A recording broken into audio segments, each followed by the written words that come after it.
Good morning and happy Thursday. Glad you are with us on this day. You know, it must have been, while exciting, for Peter to have two boatloads full of fish.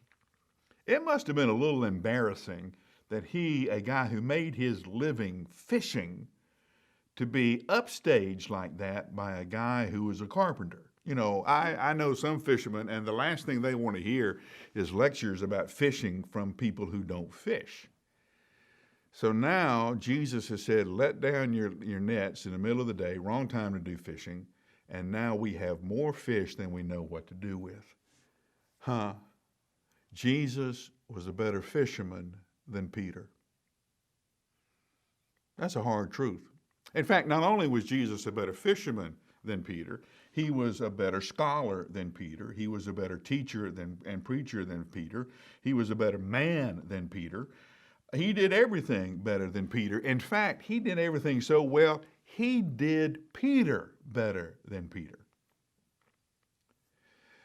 We struggle with our own identity. We want to know who we are, why we're here, what we're supposed to do. Everybody has an opinion. You're this, you're that. And part of the struggles of growing up is sorting through all of those opinions of who's right, who's wrong, what fits, what doesn't fit. The last person we talk to is, in reality, the only person you need to talk to. For some of us, the last person we talk to is Jesus. We do it out of desperation. We do it out of anxiety. I'm so fed up, so frustrated. Please, Jesus, help me. He would have helped all along because he created you. He made you. He thought you up. Nobody understands you better than he does. Nobody knows what makes you happy better than he does.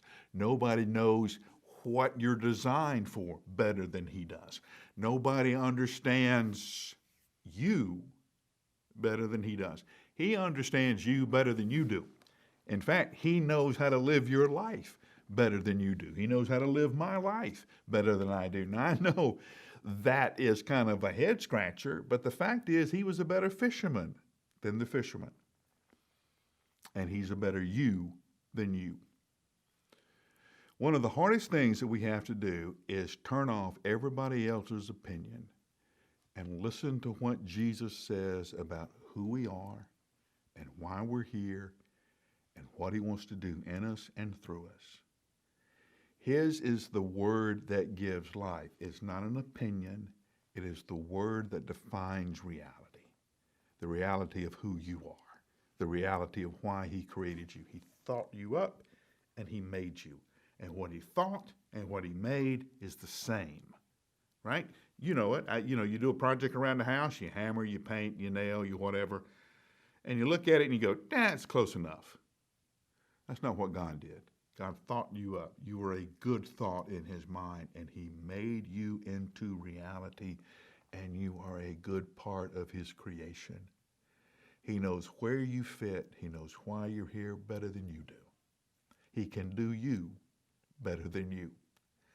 So yesterday we talked about hanging around somebody who can do life better than you. The reality is he can do you better than you. So who else are you going to hang around with other than Jesus Christ? I'll give you 60 seconds to get started on thinking about that one, and I'll see you tomorrow.